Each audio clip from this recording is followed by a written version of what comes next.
Hi friends, border Gavaskar ട്രോഫിയിൽ രണ്ടാം test Australia വിജയിച്ചു. 10 വിക്കറ്റിനായിരുന്നു അവരുടെ വിജയം. എന്തായിരുന്നു ഈ ടെസ്റ്റിന് സംഭവിച്ചത്?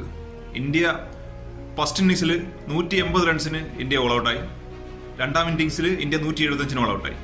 ഇതേപോലെ തന്നെ ഫസ്റ്റ് ടെസ്റ്റ് കഴിഞ്ഞപ്പോഴും ഇന്ത്യ 150 ഓൾ ഔട്ട് ആയിരുന്നു.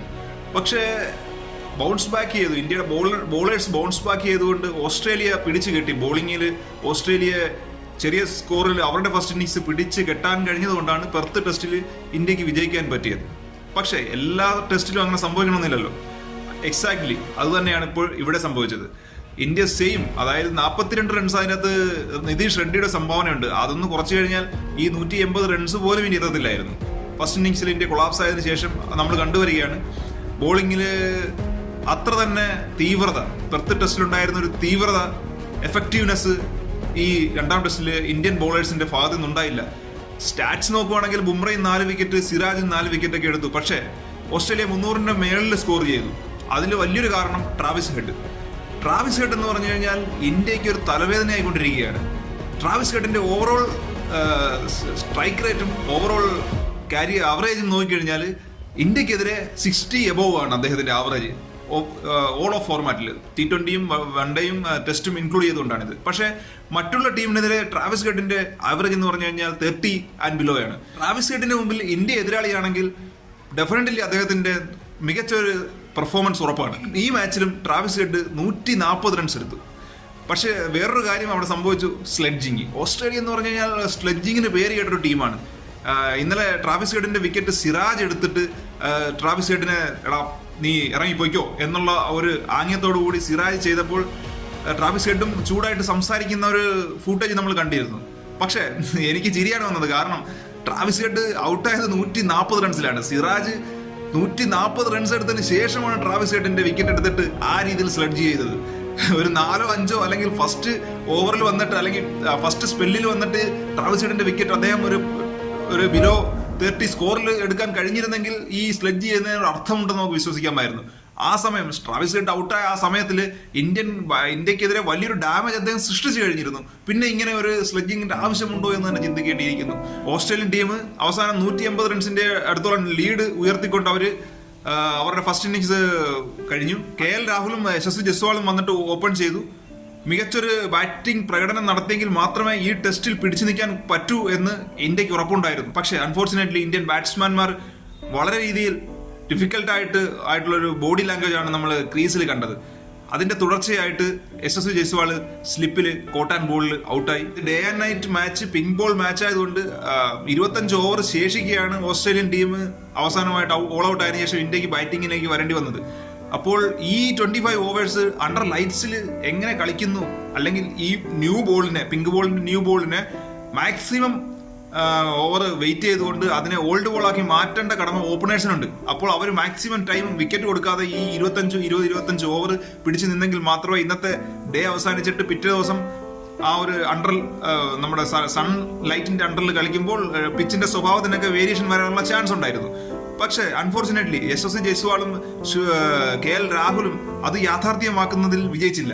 അതിന്റെ ഭാഗമായിട്ട് യശസ്വി ജയ്സ്വാള് സ്ലിപ്പിൽ കോട്ട് ആൻഡ് ബോളിൽ എഡ്ജായി, അദ്ദേഹം ഔട്ടായി. അതിനുശേഷം KL രാഹുലും സെയിം ഔട്ടായി. പിന്നെ ശുഭമൻ ഗിൽ വന്നതിന് ശേഷം നല്ലൊരു ടച്ചിൽ അദ്ദേഹം ഉണ്ടെന്ന് നമുക്ക് തോന്നുന്ന രീതിയിലാണ് അദ്ദേഹം ഷോട്ടൊക്കെ ചെയ്തത്. മിച്ചൽ സ്റ്റാർക്ക് അദ്ദേഹത്തിന്റെ കരിയർ തന്നെ എടുത്ത് നോക്കിയാൽ മനസ്സിലാക്കും, pink ball is very dangerous. ശേഷം ഒരു ടോപ്പ് ക്ലാസ് ഡെലിവറി എന്ന് പറയാം ശുഭ്മൻ ഗില്ലിന് വേണ്ടി. കറക്റ്റ് അദ്ദേഹത്തിന്റെ മിഡിൽ സ്റ്റമ്പിന്റെ അവിടെ പിച്ച് ചെയ്തിട്ട് ഇൻ സ്വിംഗ് ആയി വന്നു. ഗില്ലിനൊന്നും ചെയ്യാൻ പറ്റില്ല. അത് ഒരു യോർക്കർ ലെങ്തിനും കുറച്ച് മുമ്പ് ഒരു ലെങ്ത് ബോളായിരുന്നു, ബൗൾഡായി ചെയ്തു ഗില്ല്. ഔട്ട്സ്റ്റാൻഡിംഗ് ഡെലിവറിയാണത്. അതൊരു സെറ്റപ്പിന്റെ ഭാഗമായിരുന്നു. പിന്നെ അതിനുശേഷം ഗില്ല് ഔട്ടായതിനു ശേഷമാണ് ദ ലെജൻഡ് വിരാട് കോഹ്ലി വന്നത്. വിരാട് കോഹ്ലി വന്നപ്പോൾ വിരാട് കോഹ്ലിയുടെ എന്താ പറയണ്ടേ, നമുക്കെല്ലാവർക്കും അറിയാം. ഒരു വിരാട് കോഹ്ലിയുടെ രോഹിത് ശർമ്മയുടെ കാര്യം നമ്മൾ ആഡ് ചെയ്ത് ഞാൻ സംസാരിക്കുകയാണ്. എല്ലാവർക്കും അറിയാം, ഒരു റിഫ്ലെക്സ് എന്ന് പറയുന്ന സംഭവമുണ്ട് ക്രിക്കറ്റിൽ. അത് വളരെ അത്യാവശ്യമാണ്, എക്സ്പെഷ്യലി ടെസ്റ്റ് ക്രിക്കറ്റ്. റിഫ്ലെക്സ് എന്ന് പറഞ്ഞു കഴിഞ്ഞാൽ നമ്മുടെ ഏജ് അതിൻ്റെ അകത്ത് വലിയൊരു ഫാക്ടർ അതിൻ്റെ അകത്ത് വരുന്നുണ്ട്.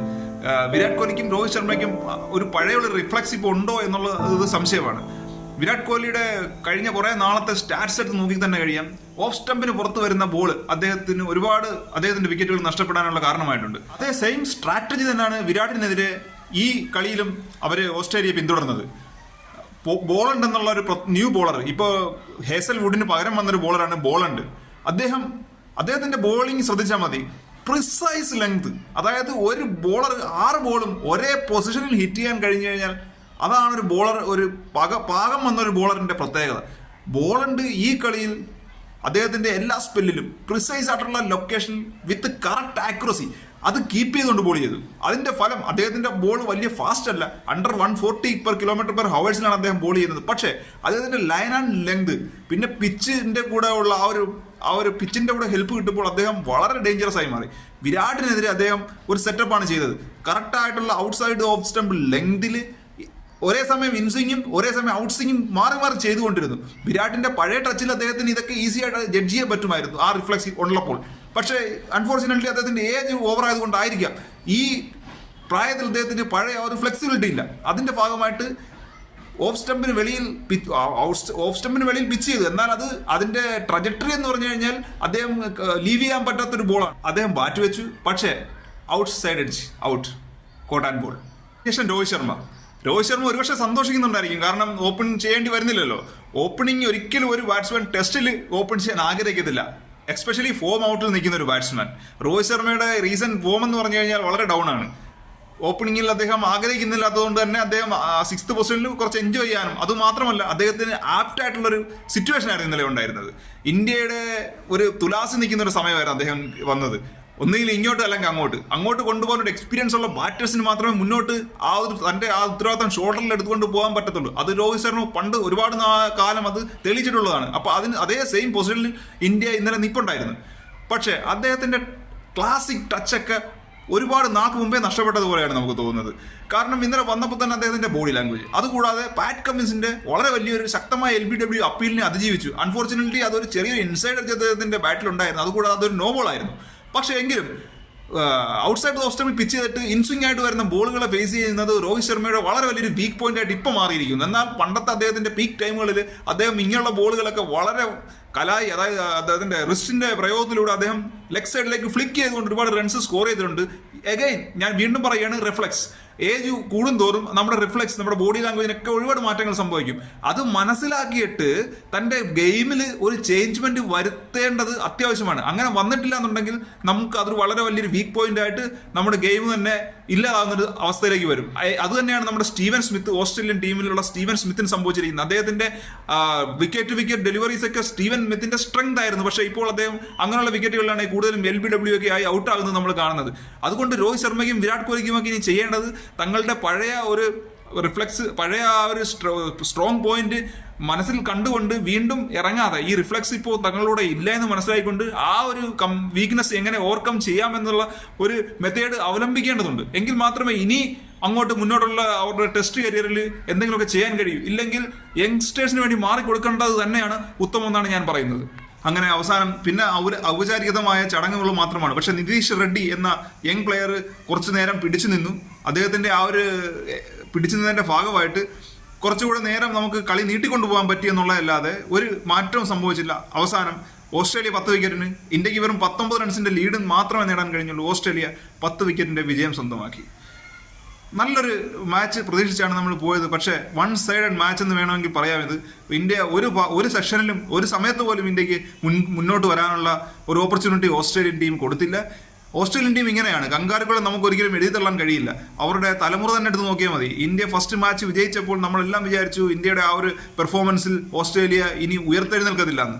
അങ്ങനല്ല, ഓസ്ട്രേലിയ നോക്കൂ, അവർ രണ്ടാമത്തെ ടെസ്റ്റിൽ ഒരു മേഖലയിൽ പോലും ഇന്ത്യക്ക് ആധിപത്യം നൽകാതെ ഉയർത്തെഴുന്നേറ്റ് വന്ന് 10 വിക്കറ്റിന്റെ വലിയൊരു വിജയം അവർ സ്വന്തമാക്കിയിരിക്കുന്നു. പറയുകയാണെങ്കിൽ ഇന്ത്യയെക്കാൾ വലിയ വിജയം തന്നെയാണ് ഇപ്പോൾ അവർ സ്വന്തമാക്കിയത്. ഇപ്പോൾ 1-1 ലീഡായി. ഇനി അടുത്ത മാച്ച്, ഇനിയൊരു 3 മാച്ചും കൂടെ ഉണ്ട്, ടെസ്റ്റ് മാച്ചും കൂടെ ഉണ്ട്.